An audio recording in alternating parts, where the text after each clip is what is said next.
The second time I went to Wyoming, we drove there. It took 3 days with a few stops along the way.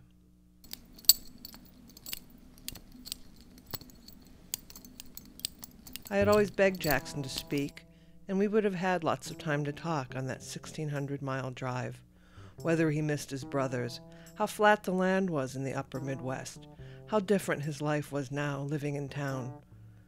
I wanted Cindy to know that he was doing well.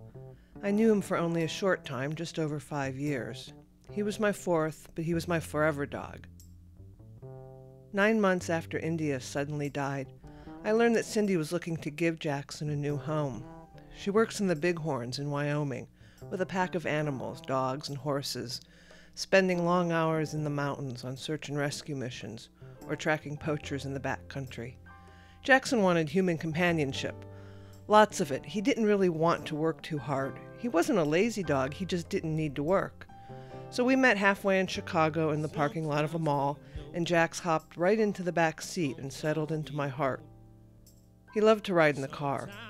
Over our first year together, we drove an hour to Parkersburg, West Virginia each week to practice agility courses.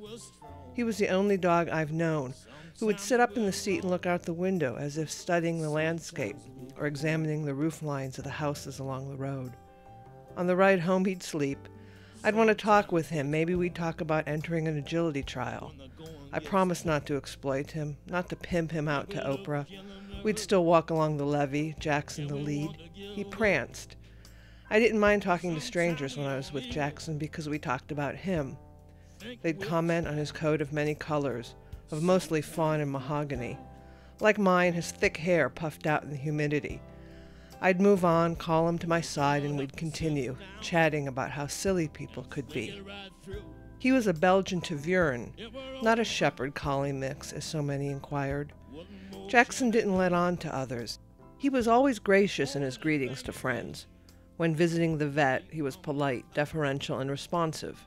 His decline was 15 months long, although until just before the end the signs were only occasional and appeared randomly. Still, I had come to believe a miracle had occurred since his diagnosis. He fooled me so completely. Did Jackson know that I had to make that dreadful decision? Would he have wanted to stop me? Science is so certain with its x-rays and tests and pathologies. Others tell me he would have wanted this, to die rather than lose his capacity. But it is hard to know. That is what is so troubling. It is hard to know. I want the certainty of science to convince me it was what he wanted. I wanted him to tell me, to open his mouth and explain what to do, with the same stark certainty with which the doctors described the meaning of the shadowy images speckled across the picture of his lung. And he just always looked back at me with love.